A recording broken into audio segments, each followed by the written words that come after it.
Barishal city কর্পোরেশনের ভবন সংস্কারে বরাদ্দ ছিল 7,42,00,000 টাকা, কিন্তু যে ভবনের সংস্কারের নামে এই ব্যয়ের হিসাব দেখানো হয়েছে সেই ভবন এখনো আগুনে পোড়া ধ্বংসস্তূপ।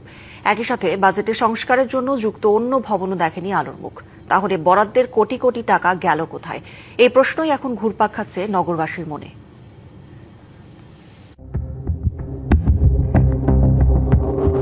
এই ভবনেই ছিল বরিশাল সিটি কর্পোরেশনের সাবেক মেয়রের দপ্তর, হিসাব শাখা, পরিকল্পনা, স্বাস্থ্য ও পরিচ্ছন্নতা বিভাগ। জুলাই গণঅভ্যুত্থানে ছাত্র জনতার দেয়া আগুনে নিচতলা থেকে পঞ্চম তলা পর্যন্ত ভবনটি ধ্বংসস্তূপে পরিণত হয়। আজও দাঁড়িয়ে আছে সেই ধ্বংসস্তূপ।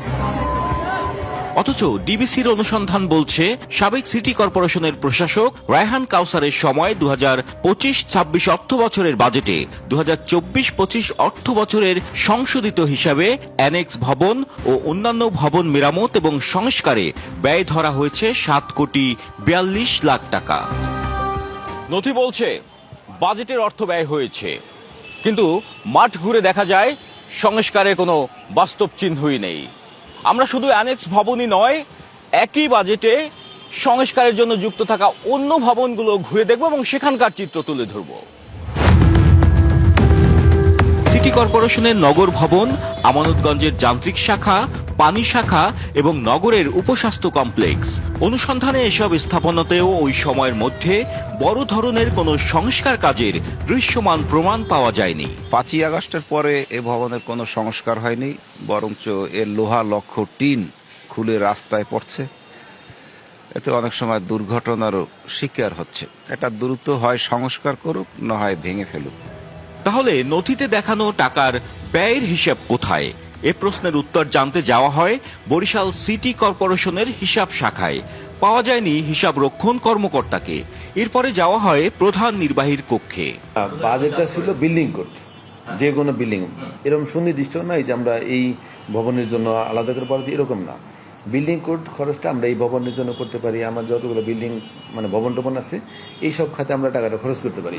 এবং এটা যদি আমরা প্রয়োজন না, আমরা তো পারমিশন নিয়ে মিনিস্ট্রির সাথে যোগাযোগ করে এই বাজেটটা সংশোধন করার সুযোগ অপশন আছে। আমরা যে টাকাটা দিচ্ছি ওই হিসেবে আমরা সংশোধন করে এই ট্রিটমেন্ট প্লান্টে খরচ করছি, রাস্তাঘাটে বিভিন্ন জায়গায় খরচ করেছি। বাংলা কিউআর যেখানে, নগদ পেমেন্ট সেখানে। সারা দেশে 10 লাখেরও বেশি মার্চেন্টে নগদে পেমেন্ট করুন খুব সহজে। তবে এখানেই উঠছে কয়েকটি গুরুত্বপূর্ণ প্রশ্ন। যদি অর্থ অন্য খাতে ব্যয় করা হয়ে থাকে, তাহলে বাজেটে ভবন সংস্কার বাবদ ব্যয় দেখানো হলো কেন? কোন কোন খাতে সেই অর্থ ব্যয় হয়েছে? সেই ব্যয়ের কার্যাদেশ, অনুমোদন এবং বিল ভাউচার কোথায়? প্রধান নির্বাহী হিসাব শাখা থেকে তথ্য নিতে বললেও সেখান থেকে আসে ভিন্ন জবাব।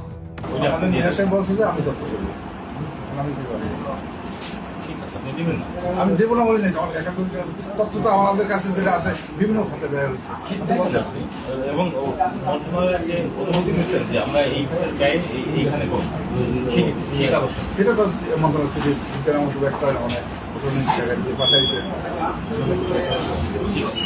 জনগণের টাকার প্রতিটি হিসাব প্রকাশ ও ব্যয় স্বচ্ছতা নিশ্চিতের দাবি সুশীল সমাজের।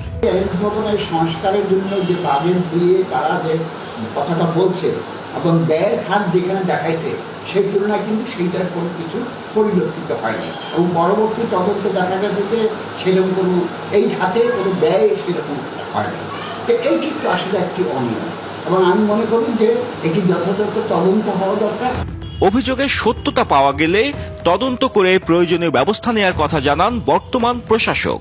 সবকিছু সুষ্ঠু সুন্দরভাবে আমরা তদন্ত করে জনস্বার্থে যা দরকার সেটাই আমরা করব। যদি অনিয়ম হয়ে থাকে সেটা খতিয়ে দেখব। নথির হিসাব আর বাস্তবতার এই অসঙ্গতির ব্যাখ্যা চায় নগরবাসী। Ziad Mahmud, DBC news, Barishal.